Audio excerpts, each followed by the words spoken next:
Uh-huh. Yeah. Yeah. Yes, of course. That's exactly what they should have done in order to keep DC going.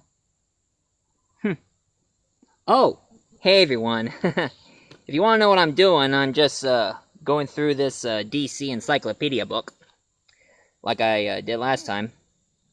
And of course, that's one thing you should know about me. I am a huge DC nut. I love the DC superheroes more than the Marvel heroes. And the reason why is because, yes, of course, I know some of you are going to be fighting with me on this one, because Marvel have superheroes that people relate to, while DC has superheroes people look up to. That's the difference between the two certain superheroes from between comics.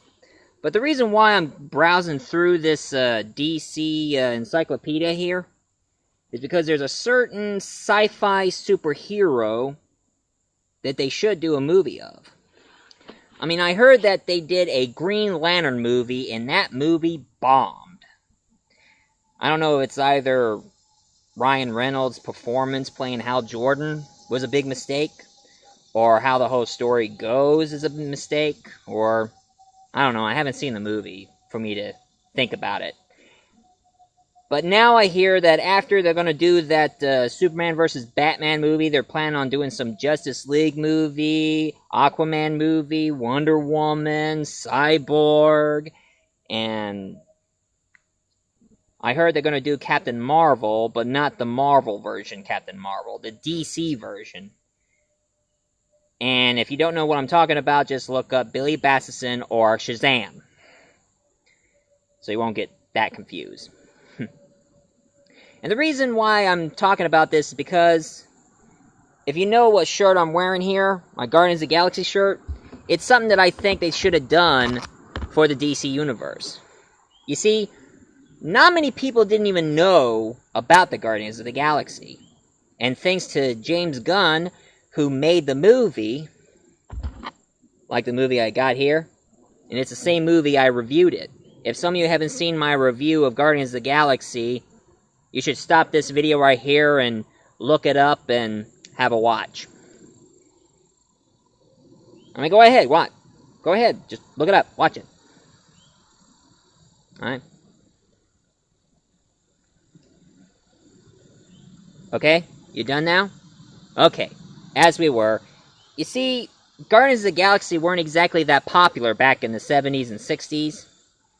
So James Gunn decided to make a movie about the Marvel sci-fi heroes, and it's Guardians of the Galaxy. And if it wasn't for this movie, not many people would even heard about him.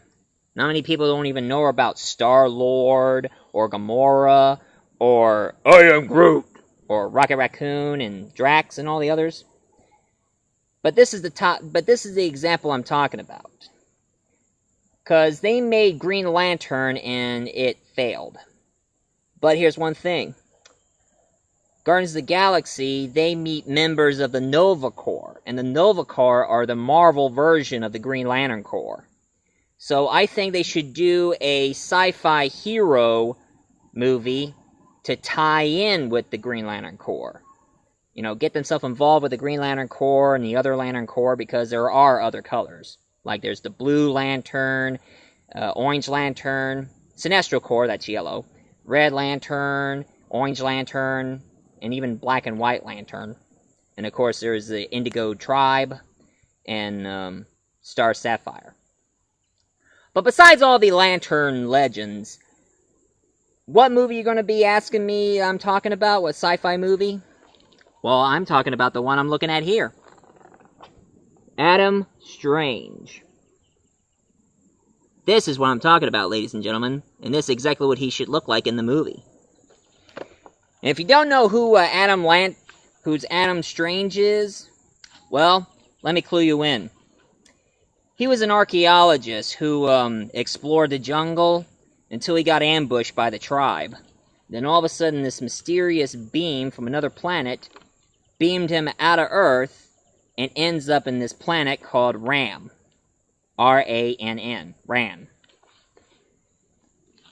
Now, at first, I mean, you might think that some heroes should just go back to Earth after what they're doing is done.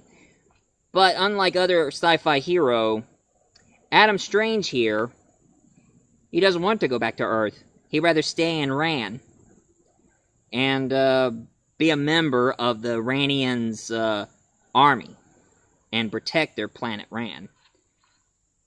And of course, more than one reason, he fell in love with this blue-haired woman who goes by the name of, is right here, Alana. Now, Alana wasn't a typical damsel in distress kind of girl like Lois Lane or Vicky Vale or any of the superhero love interests. I mean, he saves her life, but she also saved his life, so they both help each other, and that's pretty even between the two. And of course, in the future, they both have a daughter. Anyway, throughout the entire journey and throughout the entire story, Alan Strange, he has no superpowers, but he gets technology from the planet Ran. He has a jetpack, he has a wind-up laser that he carries with him in his journey. Got himself a spacesuit so he can travel to place. And he also meet all the other DC superheroes, like Aquaman, Animal Man, and Swamp Thing, and all the other heroes we all knew about. And of course, one thing about Adam Strange that he is really, really smart. And I don't mean he doesn't get his intelligence from the aliens, he gets his intellect from his own mind. And he's a lot smarter than Batman or the Atom, you know, the one who shrinks, or any of the other smart superhero geniuses. And also, one thing about Adam Strange that I think that somebody should just do a movie about him and try to connect with the Green Lantern and the other Lanterns in order to make Green Lantern popular enough. And have a lot of references. And one thing about Alana, she's a daughter of the Ranians' smartest scientist in the world. And he becomes friends with Alana's father. And of course, they always get a lot of trouble from bad guys who wants to conquer Ran. And Adam Strange is always there to stop them, no matter what. And of course, this is a very interesting concept and a very interesting story. And of course, the comics that he appeared in, I mean, he came out back in 1958. And it makes a lot of sense because sci-fi were pretty big back in the 50s.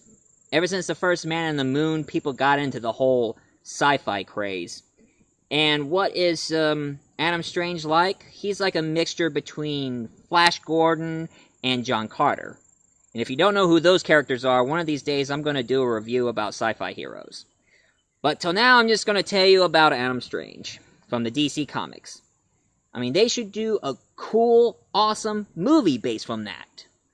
And he would boldly go where no man has gone before.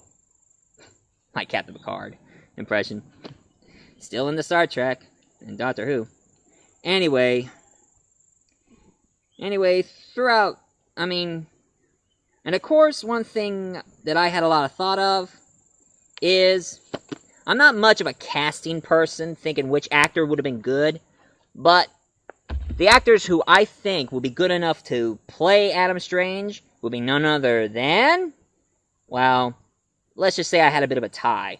I was in between Mark Wahlberg and Matt Damon. Now, Mark Wahlberg, he's a good actor. He did a few comedies and a few action. But, I don't know. I was thinking more along the line of Matt Damon, because even though he kind of acted like a smart aleck on Good Will Hunting, but if you see him in the Bourne movies, he's really kicking butt. I mean, his performance in Bourne pretty much got my grandma's attention. I mean, he's a really good actor, and I think Matt Damon deserves to play Adam Strange. And yes, I know Ben Affleck's playing Batman on Superman vs. Batman. I'm still skeptic about that idea, but I think he may not do it too bad. I hope. Because I hope he doesn't screw this up. And also, the actress who I think who would play Adam Strange's love interest, Elena. Well, the only kickback tough, one butt-kicking, awesome actress. Well, of course, in the new 52 comics, they made her look black. While the other comics, she looks white. But one thing about her, that she always has blue hair. And the actress who I think would be perfect enough to play Eliana is none other than Michelle Rodriguez. Wow! Whew! Every time I see Michelle Rodriguez, my heart's pitter-patter to no end. Okay, stop! Anyway, I think Michelle Rodriguez, she deserves to play that kind of character. I mean, I know most of the movies she always play a bad A, but I think she'll be playing more than just a bad A. She also is a love interest. And of course, I guess she doesn't mind dyeing her hair blue. I mean, I heard there's a lot of rumor about her starring in a Green Lantern movie, and I saw the internet about her saying quit taking black people or Latino people and play white characters. I mean, if they want to make a cultural hero, just make one up. But, of course, if you play an alien, doesn't matter. Because Zoe, she played Gamora, and she's black. And she had to color her skin green. Yeah. So, the only thing Michelle Rodriguez needs to change is the color of her hair.